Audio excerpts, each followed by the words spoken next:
प्रभू येशू ख्रिस्त या पृथ्वी तलावरती त्याच्या येण्याचा उद्देश समजावून सांगत आहे।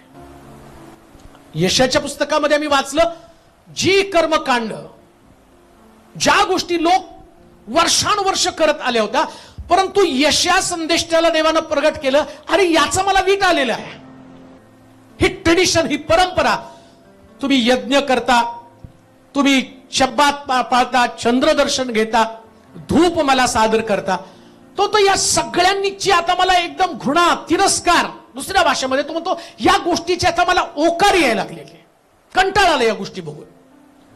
आता प्रभू येशू ख्रिस्त 19व्या अध्यायामध्ये, जर तुम्ही 19व्या अध्यायात गेला तर तुम्हाला तिथं कळेल की त्यानं गाढवीच्या शिंगरावरती बसून यरुशलेमेत प्रवेश केला। म्हणजे 18 अध्याय प्रभू येशू ख्रिस्ताचं, तो आता मरणार किंवा धरून दिला जाणार आहे आणि मग तो मरणार आहे हे सगळं त्याला माहिती आहे। आणि सगळं माहित असताना मनातल्या गोष्टी तो सांगत आहे कोणाला?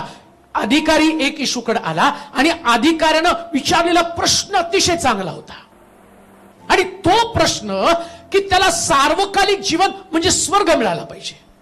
मी तुम्हाला तीच गोष्ट सांगत आहे, जी उपवास आम्ही करतो, जी धार्मिकता आम्ही साठवतो, ही धार्मिकता आम्हाला खरंच स्वर्ग राज्य मिळवून देणार आहे का? आणि येशूच्या मनामध्ये उपवास करण्यापेक्षा स्वर्ग राज्य मिळवणं प्रत्येक व्यक्तीसाठी महत्वाचं आहे। आणि ती गोष्ट करताना काही गोष्टी त्यानं त्या तरुणाच्या माध्यमातनं, या अधिकाऱ्याच्या माध्यमातनं मला समजावून सांगितलेल्या आहेत, जे आम्ही आत्मिक जीवन जगताना आमच्यामध्ये काहीतरी उणपण आहे।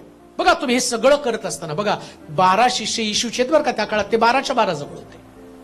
आता या शिष्यांनी ऐकलं, येशू म्हटला मी देवाचं राज्य स्थापित करण्यासाठी आलो, माझ्या मागे या, मी तुम्हाला माणसं धरणारा करेल, मासे धरणारं, आणि तुम्ही आता काम का सोडा। हे सगळे निघाले। आता येशूचा शेवटचा उपदेश ऐकला बरं का, हा शेवटचा उपदेश आहे त्याचा।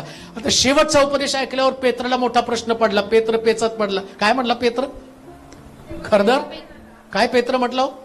पहा, घरदार सोडून तुम्हाला अनुसरलो। काय असं म्हटलं होतं? तो म्हटला उंटाला सुईच्या नाकात प्रवेश करता येईल, पण श्रीमंताचा प्रवेश। तो म्हटलं मग हे कसलं कठीण आहे। पेत्राला वाटलं उगाच 3.5 वर्ष वाया घालवली, घरदार सोडलं, सगळं सोडलं, आता शेवटी मरताना सांगतो स्वर्गामध्ये जाणं एवढं कठीण आहे। मग तो म्हटलं हे सगळं तुझ्यासाठी सोडलं। उत्तर फार सुंदर दिलं त्याने येशूनं, माझ्यासाठी तुम्ही सगळं सोडलं, तुम्हाला सगळं दुप्पट मिळेल बरं का। काय दुप्पट मिळेल? संपत्ती, बायको नाही बरं का दुप्पट। तो सगळं सोडलं तर काय मिळेल तुला?